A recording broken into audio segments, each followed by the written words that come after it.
Luftat e dera, Gjermania rekomandon qytetarëve të mbajnë ushqime për 3 deri në 10 ditë.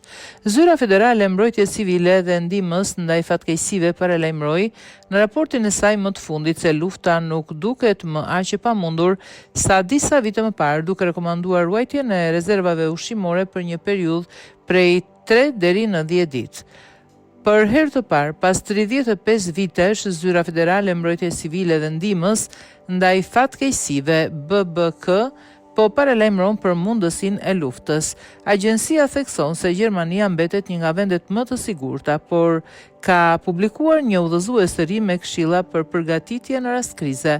Në dritën e luftës pothuajse 4 vjeçare të Rusisë kundër Ukrainës dhe kërcënimit që Kremlini vazhdon të paraqes për sigurinë europiane, BBK ka përditësuar rekomandimet e saj pas shqetësimeve të shumta që qytetarët i kanë shprehur agjencisë për rrezikun e luftës. Gjithmonë ja vlen të jesh i përgatitur paraprakisht, tha Ralf Tiesler, presidenti i BBK-s.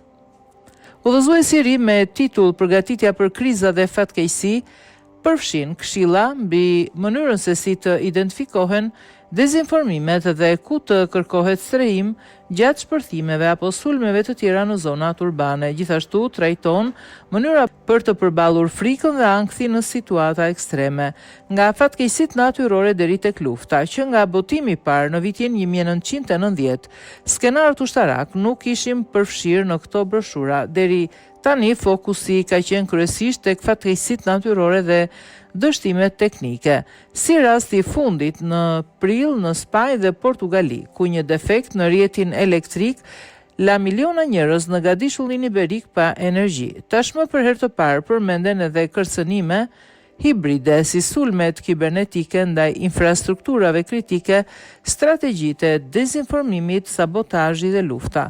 Ne po përjetojmë një situatë globale që shqetëson shumë njerëz, tha Tiesler.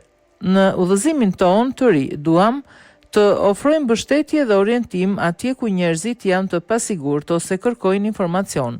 Përmbledhja e qartë e mundësisë së luftës lidhet pjesërisht edhe me debatin mbi krijimin e detyrimit ushtarak dhe përdorimin e dronëve.